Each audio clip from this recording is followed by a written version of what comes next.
Welcome, everyone. I'm Dr. Rogéair Purnell. I'm with RDP Consulting. We inform, influence, and incite equitable change through evaluation, facilitation, and research, among many other things. And I want to welcome you to the second Dual Enrollment for Equitable Completion webinar series. Hopefully, there'll be a third. We'll see about that. And the topic today is how equitable dual enrollment affects college success and retention for Black, Latina, and first-gen students. I'm going to introduce my distinguished panelists. I'm joined today, I'm very fortunate, by Dr. Sherrie Reed, who's the Executive Director of the California Education Lab at UC Davis School of Education. So I'm very thankful for her. And also for Dr. Darla Cooper, who is the Executive Director of the Research and Planning Group for California Community Colleges, also known as the RP Group, very affectionately known as the RP Group. So to start off, this is what we hope to do today, and we're going to try to keep it to an hour. I know people are busy. Dr. Reed's going to share with us some trends in dual enrollment, access and participation. Darla's or Dr. Cooper's going to share how we're defining, or I'll share how we're defining equitable dual enrollment and talk to you about some outcomes from the Dual Enrollment for Equitable Completion initiative. Some new data to share, research to share, and then to offer up some indicators that you might want to monitor as you think about your dual enrollment development, implementation, particularly as it relates to students who are underrepresented. So I hope that works for everyone. That's what we're going to do today. So to start off, I'm going to launch a poll to find out who's here with us. Looks like most of the folks that are with us work at a community college district. That's 77%. About a third of you are a little more than a third, part of a dual enrollment partnership. So wonderful. Well, welcome. I'm going to now pass the baton to Dr. Reed to share some research that she's done with you. Thank you. Good afternoon. Happy Wednesday. I'm sure it's a rough week back for many of us after some well-deserved time off last week, but I'm happy to be here to talk to you about dual enrollment today. I am Sherrie Reed. I'm the Executive Director of the California Education Lab. We're a collaborative group of researchers in the School of Education at UC Davis, and actually in the School of Education and the Department of Economics at UC Davis.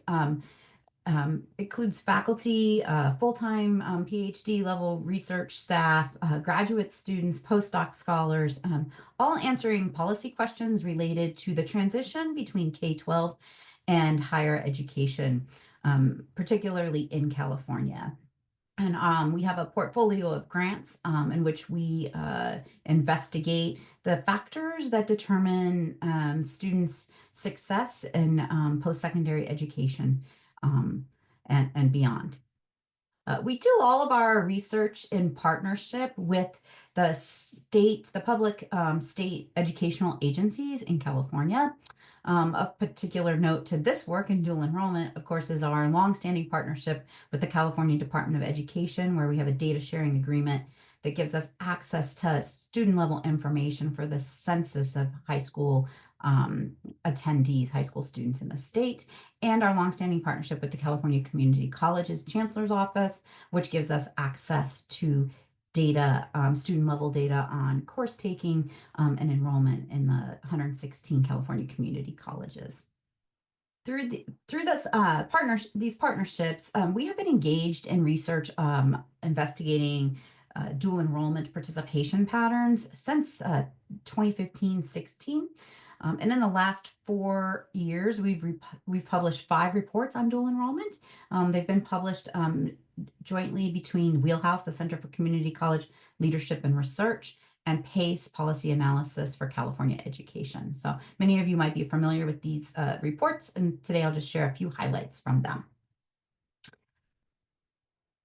So I get the pleasure of grounding us a little bit in the existing research of dual enrollment and what we know and why we care about dual enrollment so much. So there's a a lot of research that indicates that participation in dual enrollment leads to the increased likelihood of students enrolling in post-secondary education and persisting to a degree. And in fact, students who participate in dual enrollment often experience a shortened time to degree, earning that bachelor's degree in fewer terms than students who don't participate in dual enrollment. And the reasons that students realize these benefits is because dual enrollment provides access to advanced coursework that both increase academic knowledge and the executive functioning skills that students need to be successful in college level coursework. Dual enrollment also promotes student engagement and motivation, and it supports a sense of belonging and the development of an identity as an academic student. So in our work at the Ed Lab, we define dual enrollment as any high school student who has taken at least one community college course. And this could be a community college course that's taken through formalized dual enrollment programs, such as those like CCAP agreements or articulation agreements, but also students who might independently seek out a community college course, say after school hours or in the summer. What our dual enrollment stats do not include is any dual enrollment that's happening through a CSU or other institute of higher education in our state. We have been, like I said, we've been tracking dual enrollment participation for a number of years. And what you see here is dual enrollment participation rates based on a high school cohort. So it's the percent of students who graduated in 2015-16 or 21-22 who took at least one community college course sometime during the 4 years of their high school experience. And so we've seen a steady incline from 12.7% in 2015-16 to about 22 to 23% of all high school graduates in the last 3 years. And we have seen see the dual enrollment has been increasing for high school graduates. It's also increasing the overall the proportion of community college students who are dually enrolled students has been increasing over time as well.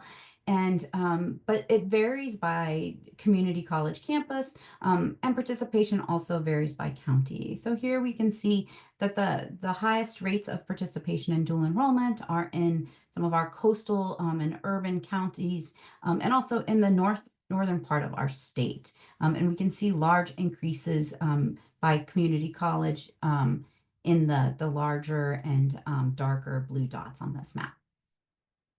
So the previous slides looked at dual enrollment participation by graduating cohort, and here we're looking cross-sectionally, specifically at the 21-22 academic school year to look at participation by any students in a given year.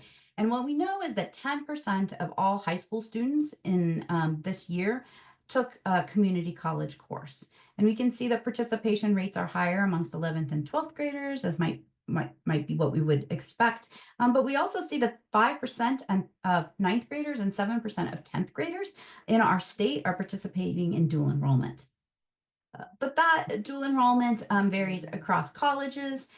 So in this figure, we can see amongst all dually enrolled students in the state in the given year, 21-22, what proportion of them are 9th, 10th, 11th, and 12th graders by community college district. And as we can see here, that the majority of dually enrolled students are 11th and 12th graders, which aligns with the previous figure. But you also might note that in some colleges, we look to the bottom of this figure, some community college districts, nearly 50% of the students who are dually enrolled during that year are 9th graders. So this gives us indication of some really probably robust partnerships in these with these community colleges that are serving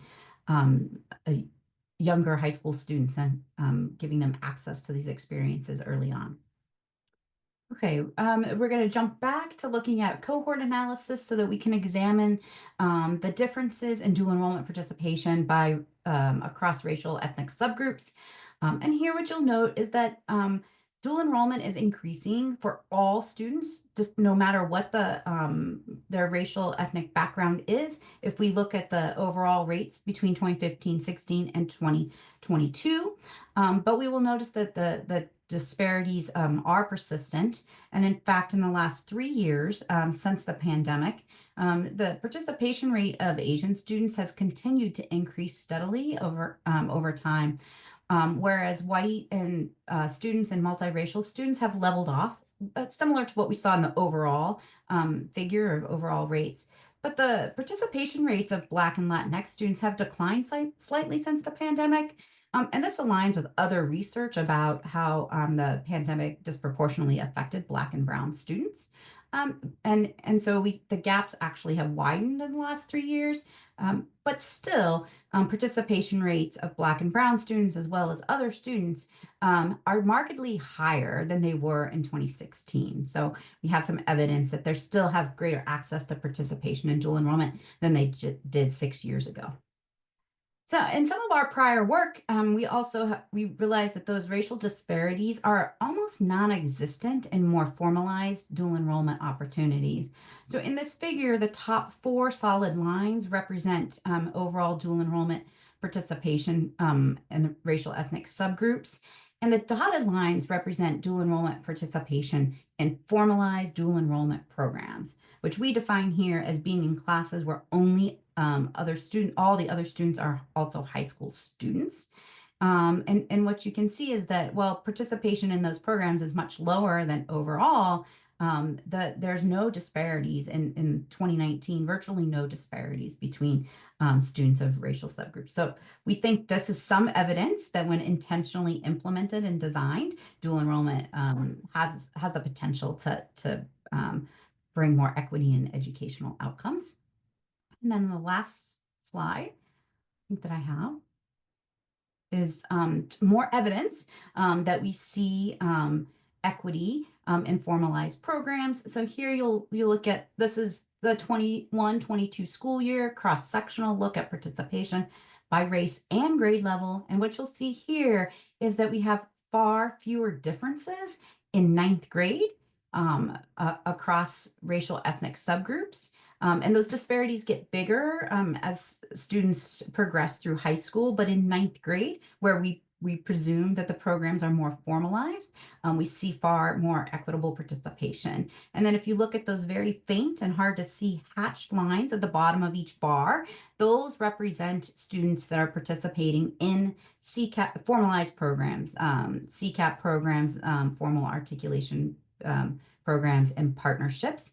And again, you could see that there's much more equitable participation across racial subgroups within those programs. So we think that there's really strong evidence that all of our work around dual enrollment in the last 6 years is leading to increased participation and more equitable participation.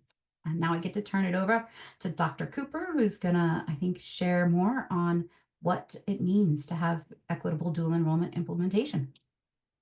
So I'll jump in and cover this. Thank you, Dr. Reed. It's very helpful. Sorry about the advancement of the slides. But I wanted to start off with just a definition of equitable dual enrollment. And the way we see it is looking at who's in your high schools or your middle schools, wherever you're starting. So looking at the proportion of students that are historically underrepresented and in dual enrollment, and ensuring that the proportion of those students that are in your feeder programs have access and are successful in dual enrollment.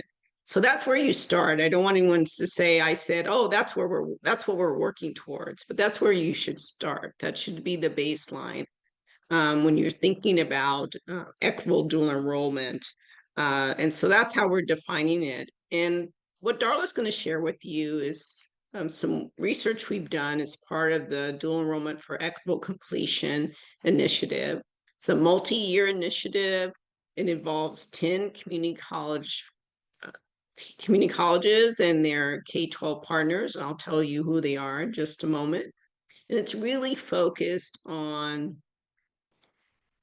doing dual enrollment in a way that's helping more students who have been historically underrepresented in these programs. And for us, that's Black, Latina, first generation, and students who are experiencing economic disadvantage, that those students have access and are successful in dual enrollment. So we partner, I partner with the RP Group and Career Ladders Project in this work, and you see the funders that are supporting it. So these are the 10 college partnerships. If you're a member of this partnership, give me a whoop whoop in the chat. But these are the groups that were selected because they had a commitment to or had already started doing good work as it relates to equitable dual enrollment. So really keeping in mind that definition that I shared with you. So I'm going to pass the baton to Dr. Cooper, and she's going to talk through some recent quantitative findings from this work, this learning initiative with DES. We affectionately call it DE4EC. Thank you, Dr. Purnell. Happy to see so many of you out there in webinar land. See some familiar names. I can't see your faces, but I do see your names. Thank you for being here. Those of you who know me know I'm always excited to present about research. And so I'm fortunate enough to be involved in this project for the last couple of years, working with Dr. Purnell and many others. So let's go to our next slide. So we did this work in two phases. So the first phase, we were able to look at some high school data along with college data. And again, I'm not going to read the whole slide to you, but here's some of the key findings from that. A lot of repeating what Dr. Reed shared earlier about students participating in dual enrollment or graduating from high school at a higher rate with a higher GPA. And that once they get to college, they're having more success, especially in that first year. They're more likely to go to college in the first place. An interesting finding, again, because when this first phase was done, it was more or less in the middle of COVID kind of hit there. But what we found was that the students who participated in dual enrollment had higher retention in their first year, whether that was fall to spring or fall to fall. Than their counterparts. I mean, everyone took a dip during COVID in terms of that, but the dip was much less for our dual enrolled students. So there was something there about what students got out of dual enrollment that helped them persist at a higher rate. Again, we also found that our Black and Latinx students were more likely to stay in school during the pandemic if they had participated in dual enrollment. And then just higher success in their first year as a full college student after dual enrollment. Let's go on to the next slide. So phase two, we got a different set of data, a little bit more recent data, and really trying to look at the time from, so because the previous, first phase, I should say, really looked at kind of pre-DE4EC numbers for these 10 colleges. And please remember, all the data that we're sharing are for the 10 colleges that Dr. Purnell showed you. These are not statewide figures. But that first phase, we were looking at kind of the baseline, right? Where were these programs starting? And then we wanted to see what things look like post the implementation or participation in DE4EC. So based on the data that we were able to get, we put our outcomes in three different groupings or buckets. Some were related to what students achieved before enrolling in as a full college student, so basically their time in dual enrollment. The second bucket is what does that first year look like for these students in terms of outcomes, and then what we weren't able to do with the first phase, but we did with the second phase, is kind of looking at some more of the longer term outcomes for these students, so past that first year. So let's go to the next slide. So starting with our prior to enrolling, and again, when we're saying this, we're talking about enrolling as a freshman, maybe a sophomore, depending on how many units you have, but it's your first time in college term. So we looked at how many units did students complete on average, and what was their success rates in their dual enrollment courses? Next slide, please. So there's a lot of slides with a lot of graphs. I'm going to move fairly quickly through the graphs because after each section, we do summarize the key points for you. So don't worry if you miss it. I'm going to come back and give you the bottom line for each of those three sections. So what we found for this particular group of students, on average, they were completing almost 19 college units before or by the time they graduated from college. You can see some of the differences there between male and female students. Unfortunately, we did not have information for non-binary students or other genders, so that's why you only see male and female. Here, females earning a bit more than their male counterparts. Interestingly, our first gen students earn more than our non-first gen students, which might be counterintuitive. Unfortunately, our low income students did earn a bit fewer than our non-low income students. Next slide, please. And when we look at it by race and ethnicity, we do have some equity gaps. Here you can kind of see again that 18.77 is the average across all students. And you can see that again, unfortunately, our Latina and our Black students are below that average and earning fewer units than their white, Asian, and multiracial counterparts. Next slide, please. When we look at success rates, we got a little bit over 80% success across all students. Again, slight difference between male and female students. Our non-first gen did have a slightly higher success rate than our first gen students, and similarly with our low income and non-low income students. Next. When we look at it by race, again, our Black and Latina students have a success rate. These are still, good success rates, but they're lower than what you see with, again, their white, Asian, and multiracial peers. So I told you I was going to summarize the key points from this section. So our takeaway from these data is that it appears that our dual enrollment students are entering college, when they come in as freshmen with that leg up, right? They have over one full-time semester worth of units when they're coming in. But we do have some equity gaps there with our underrepresented groups in terms of earning units and having success. So again, while first gen students earn more than the non-first gen, our Black students, our Latina students, male students, and our low income students were earning fewer units than their counterparts. And similarly with the success rate, our Black, Latina, first gen male, and low income students had lower success rates than their counterparts. So that's the summary for that section. So now we're going to move into what we looked at for first year in college. So again, we were looking at course success in that first year, that fall to spring retention, and then how many are completing transfer level math and English in their first year. So starting with first year course success, you can see over several years that again, the orange line there are our dual enrolled students, the blue line for our non-dual enrolled students, and you can see an upward trend, especially since 18-19 to the present, almost 10 percentage points that have increased there over that time period compared to students who did not participate in dual enrollment, where they've unfortunately, at least in this last year that we had data, had experienced a decline there.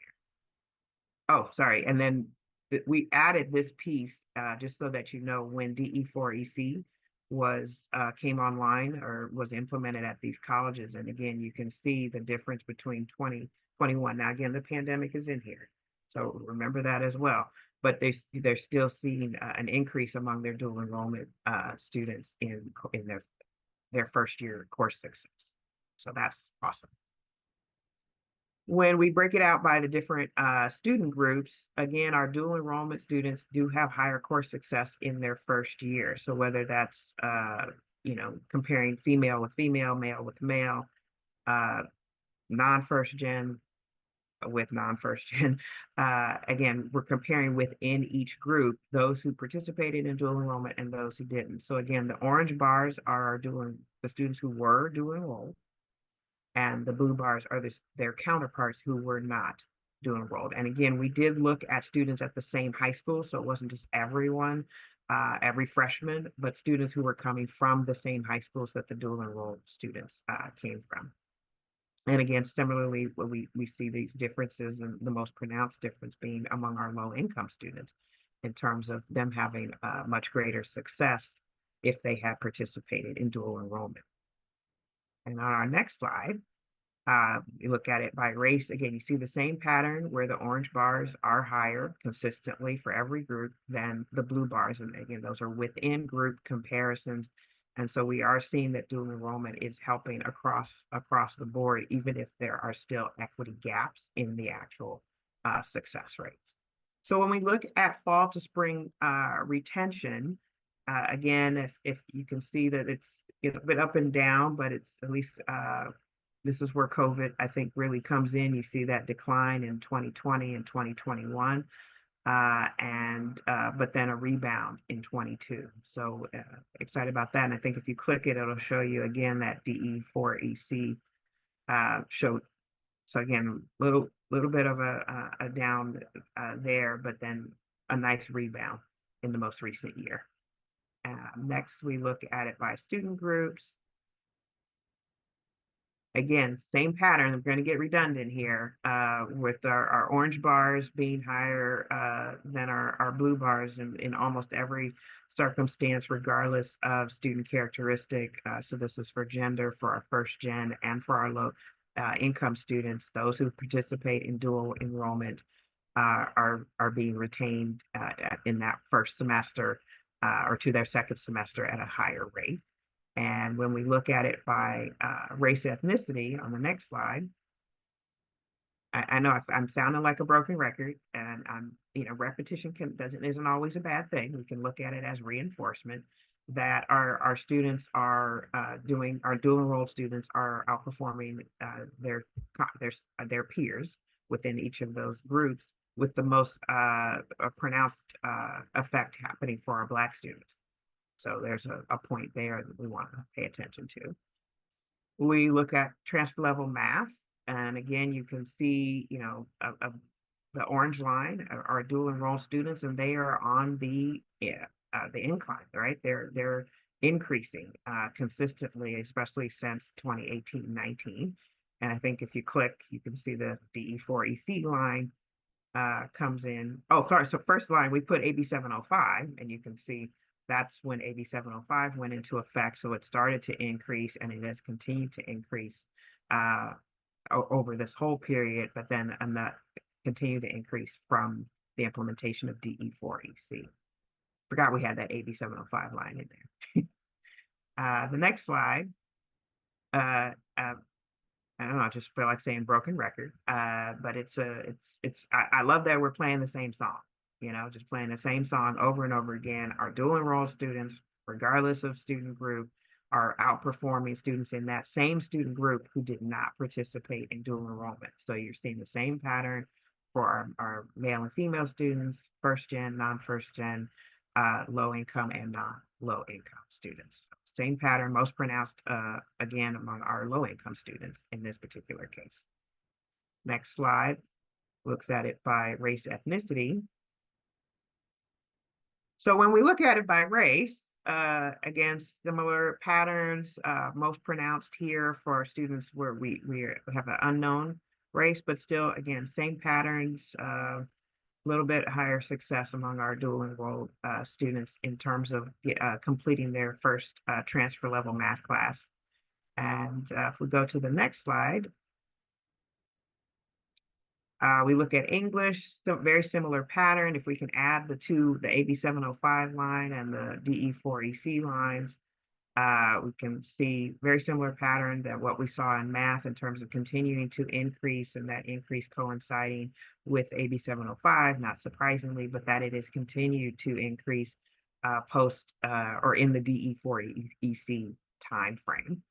And when we look at English by student group on the next slide,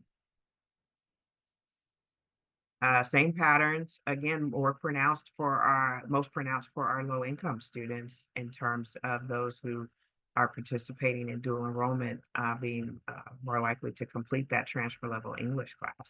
So, and when we look at it by race, ethnicity, this is where you can see a lot of these are fairly close, and with our Black students, it's very minor difference here of 0.4, but I would more or less call that even. So there might be something to explore there in terms of why our dual enrolled students are not experiencing the same level of benefit that our other students from other ethnicities are in terms of completing their transfer level English course. So here we are, as I promised, summary. Basically, dual enrollment is providing students with an advantage that, in their first year of college. However, as we saw, the equity gaps are there, and while dual enrollment is helping to close some of that, the gaps are still there. But again, higher course success in their first year, higher fall to spring retention in that first year, higher completions of transfer level English and math in the first year, and that it is DE4EC is continuing. So they didn't plateau. You can see the numbers are continuing to go up post joining the DE4EC collaborative there. But again, there's still those equity gaps, as I mentioned, between certain groups. Okay, so if we go to the next slide. Now we are ready for our longer term. So we then looked at fall to fall retention. So are they coming back a full year later? When we look at their total units, right, their cumulative units, what proportion of students of their attempted units are they actually completing? And then finally, are they completing, is there any difference in terms of if they're completing their transfer requirements? So let's start with retention. And again, there was early on, you can see those early years, there was some declining there, but in most recent years, it's leveled off. Again, the main thing here is that there is a gap between our dual enrolled students and our non-dual enrolled students. So, but I would think that we want to look closely at, and again, knowing that COVID is playing a factor in this as well. But still wanting to keep tracking this to see if it's kind of in the post-COVID world, are the numbers continuing to rebound for that fall to fall retention.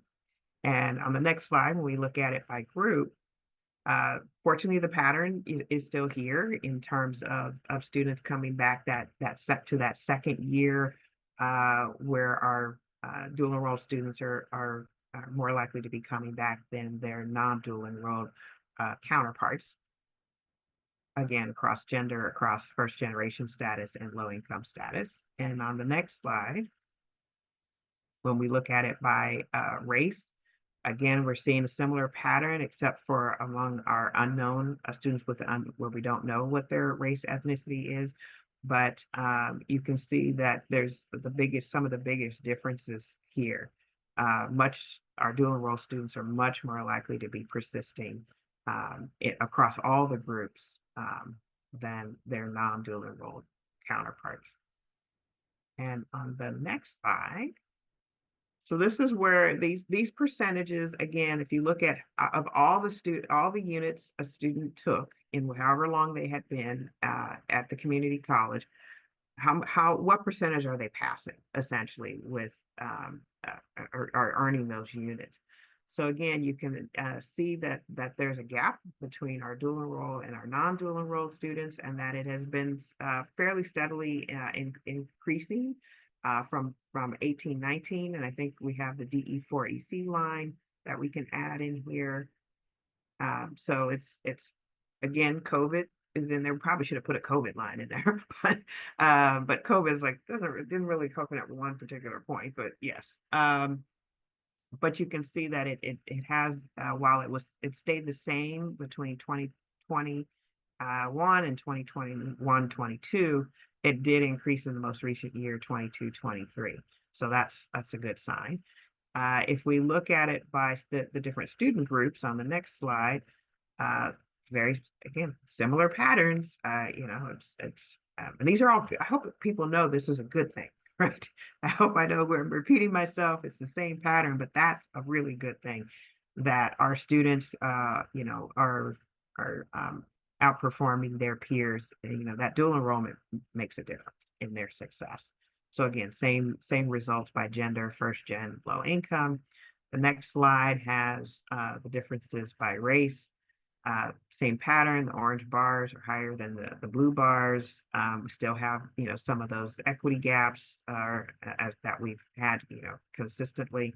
But again, our students, this dual enrolled students are outperforming their peers. This is something I'll take a step and have to explain for those of you who may be familiar with a study that the RP group did a few years ago called Through the Gate. And what we basically were looking at was trying to hone in on students who had completed all or most of their transfer requirements, but had not transferred.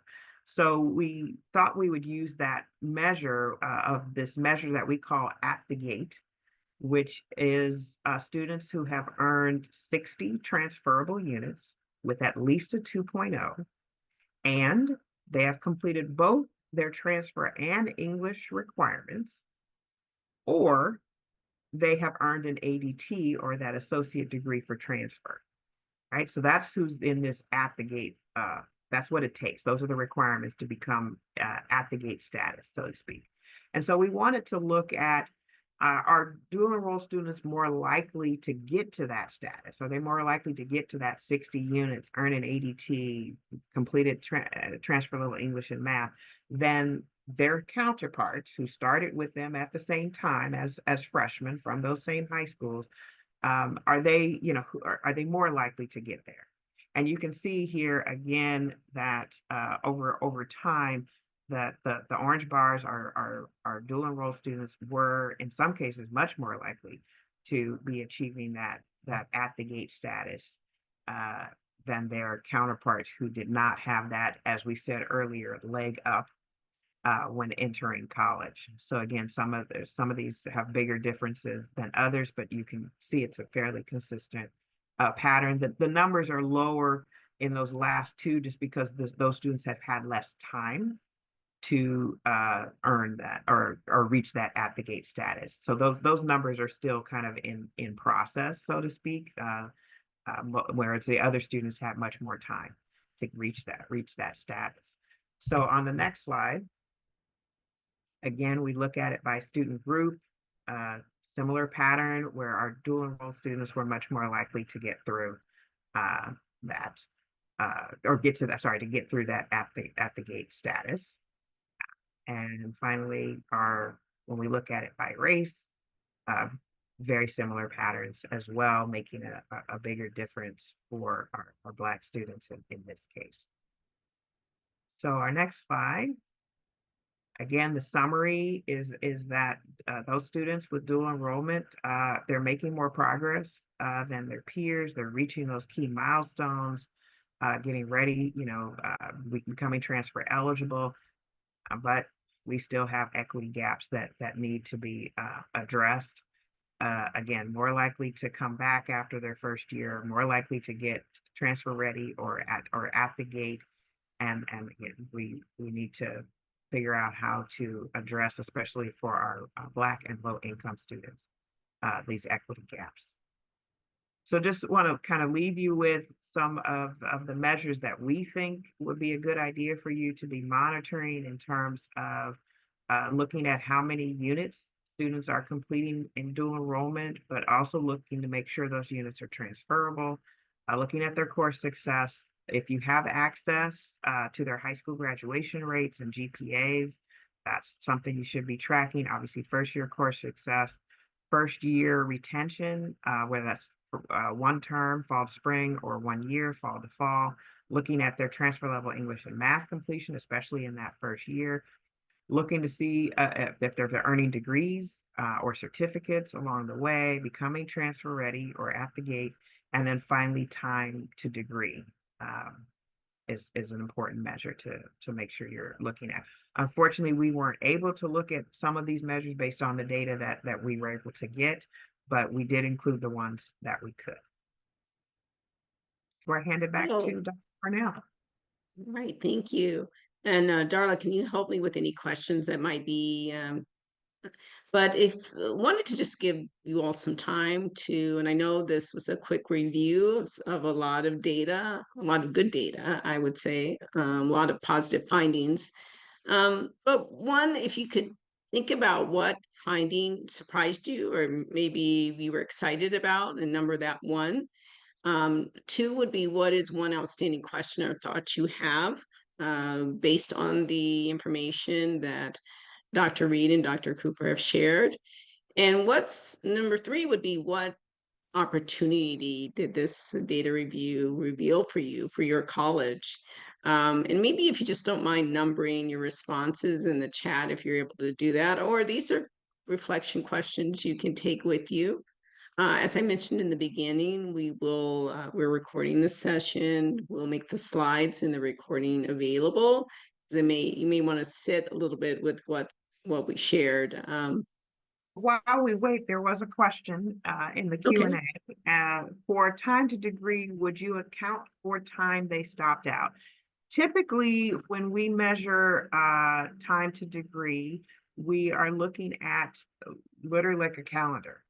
So it's like you started at this point in time and how long from that point to the point you got your degree, regardless of whether they're attending, not attending, stopped attending. But for those who got a degree, was it 1 year? Was it 2 years?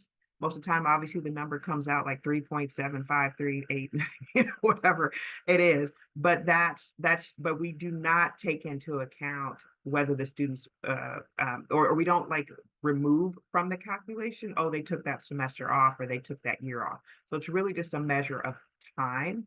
I think if you want to look at like how many, for example, you could do a measure of number of terms, right? Then you could literally count how many times they registered, and then that's another way of doing it that would account for students stopping out and getting, some kind of record of that. You could even go, I mean, you can't get me started on this kind of stuff because I can think about 18 different ways to measure stuff most of the time. Another measure is to do a combination of those two. So you could look at, okay, over the 10 terms, if you look at thinking mostly primary terms, right, or 10 or 5 years or 6 years, how many of those they were registered in, right? So that'd be another way of looking at it. So it kind of depends on what question you're trying to answer, but there's back to the original answer.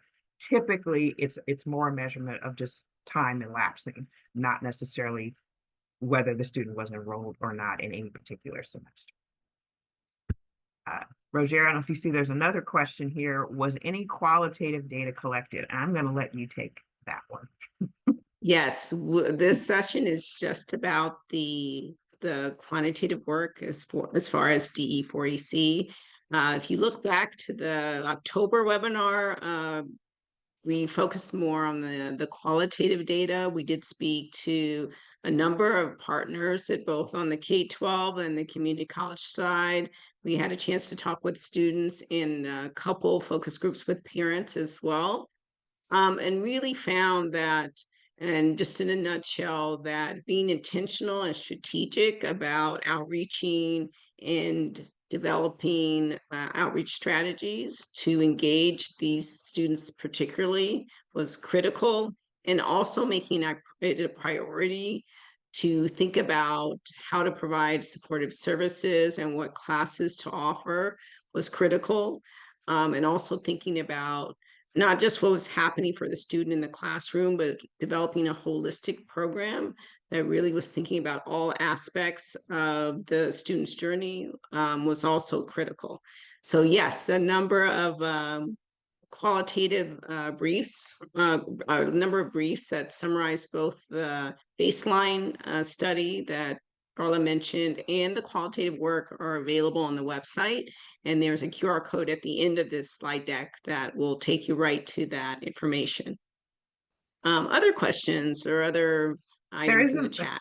There is another question. Someone was Jessica, thank you so much for answering all three questions. So the first one, in terms of most surprise, the level of persistence for our dual enrolled students compared to non-dual enrolled students. This is great news. We wholeheartedly agree. Second is the outstanding question was she did not catch the at the gate metric that we use to see if dual enrolled students were transfer ready. Again, we looked at all of their units and determined if they had 60 transferable units with a 2.0 at least, and they had completed transfer level English and math requirements. So those were all the conditions to be at the gate, or they had earned an associate degree for transfer, which encompasses all of those requirements. So that's how a student is at the gate. And then the third one is curious to know if we can ask our community college partner for AA or units earned. And I would say, and I don't know, Sherrie may have some to add here as well. I would say you can ask, and you absolutely should ask. And I would love to encourage more dual enrollment partnerships to have data sharing agreements. So you're not just relying on what gets reported up to Department of Ed or our chancellor's office, but that you have some data sharing that happens locally to really dig in there and see, how are students performing in dual enrollment, but also after, tracking their progress over time and having your own data. So like I said, I would highly encourage looking into some kind of data sharing agreement there. I'll second that and just note that those data sharing agreements that happen at a local level give you access to really critical data much more quickly than waiting for it to roll up to the state level and then for us to crunch the numbers. So I think absolutely work on local data sharing agreements. Just a note from our friend Linda Collins, thanking us and saying that the data are very encouraging, but of course there's lots that we still have to do to address those opportunity gaps. We are trending in the right direction in a lot of areas, but she's eager, and we are too, to dig deeper and consider what needs to be done specifically for our Black and African American students in terms of addressing those gaps. So thank you, Linda. Well, Linda just summed it up nicely for us. Any other comments or There are questions? several. Okay. A few more. We have time. Okay. Another thank you from Antoinette. Thank you for thanking us. It was an insightful webinar, good pointers on what data points to keep in mind. You are welcome for that. There's a question here. Were there differences in success based on modality? For example, were dual enrolled students more or less successful in online or in-person courses? That is a fantastic question. Unfortunately, we actually did try to look at this, but we ran into some issues with the data not being terribly reliable and being able to really know which classes were online and which classes were in person and just trying to kind of tease that part out. But that is a question that absolutely needs to be addressed, because I know, especially since the pandemic, there's a lot more dual enrolled courses being offered online. I don't know if you have any thoughts, Rogéair or Sherrie, about this online in-person modality, or if you're looking at that. I agree that it's a very critical question, and we have a colleague at the School of Education at UC Davis, Dr. Cassie Hart, who has been doing a lot of investigation of what student success measures in online course taking for community college more broadly. And on our very long list of research questions that we're hoping to answer in the next 2 to 3 years is about what do we know about dual enrollment that's taken online. So stay tuned. We'll have some answers for you soon, relatively soon. Great news. We have another question about, it's a bit of the chicken and egg question. It's the question we always ask about a lot of programs like dual enrollment. We used to ask the same program about tutoring. Is it that the dual enrollment is causing the wonderful outcomes, or are the dual enrolled students the stronger students, and that's and that's who is enrolling in dual enrollment. And I know, again, this was another area, you're reading our minds. We had these questions. Unfortunately, we were not able to get the data that we wanted because we wanted to answer this question specifically. It comes up all the time. And trying to dig into that, but we could not get a hold of the high school data that we needed to be able to kind of establish pre-dual enrollment success or performance, and therefore post. But that is a study we would like to do. Again, Sherrie, I don't know if anyone in your world, or you know about anyone who's already trying to take into account this issue of the chicken and the egg. Yeah, it's an important research question. So, and selection bias that we ask a lot in education. And so, we are not currently doing work in this area, though. You know, we probably have the data to do some of it, but it's a really big question. But there is some research, I think, out of Texas, that does speak to this, which is that it is the actual action of dual enrollment and not necessarily stronger students to start, but dual enrollment is the lever for some of these outcomes. And that was reinforced in the qualitative discussion, the interviews as well. Spoke to one administrator who said, yes, if I see a student struggling, I talk to them about dual enrollment because I find they really light the fire for some students, and they begin to do better in their high school courses and their college courses because they're really excited about what they're learning and the potential of being successful in their college courses. All right, we have another question. Of the courses offered, which goals were they most supporting students to complete? Transfer, high school graduation requirements, college and career exploration, CTE certificate completion? That's a great question. I'm not sure that I know in the when we finished the briefs for this, for the quantitative, I know we looked at the subject of the course. And of course, I don't know if you remember off the top of your head, Rogéair, because I don't. But I would say they were mostly kind of aligned with transfer for the most part. But that's I think almost most of the courses were transferable. There's obviously some CTE programs, you know, that are there, but I would say the bulk of it are transferable courses. Rogéair, Sherrie, any thoughts on that one? I agree with that.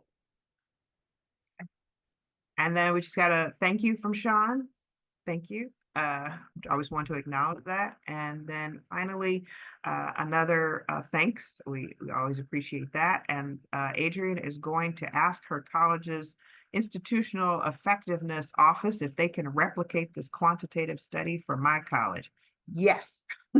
That's exactly what we want to hear. We encourage everyone to whether it's replicating this or taking this as a jumping off point and doing your own data analysis. Because again, here at the RP group, we do a lot of statewide, you know, analyses, and that's the kind of the data source. But there's so much more rich data on each college campus or within each college district. You have access to data that we can't get at a state level. So we always encourage colleges, do this on your own. Look at, you know, you can add in data that we don't have and get a much more nuanced and very contextualized response. So thank you for that. And so I just want to close by thanking everyone for joining us. We will share this recording in the slide deck, and we also have 2 briefs that summarize the data that Darla or Dr. Cooper reviewed with us, and they should be ready in January. And so we'll let you know, and those can be downloaded from the website. So thank you again. We really appreciate you being here. Okay, have a good rest of your day. All right, bye. And thank you, Dr. Reed and Dr. Cooper.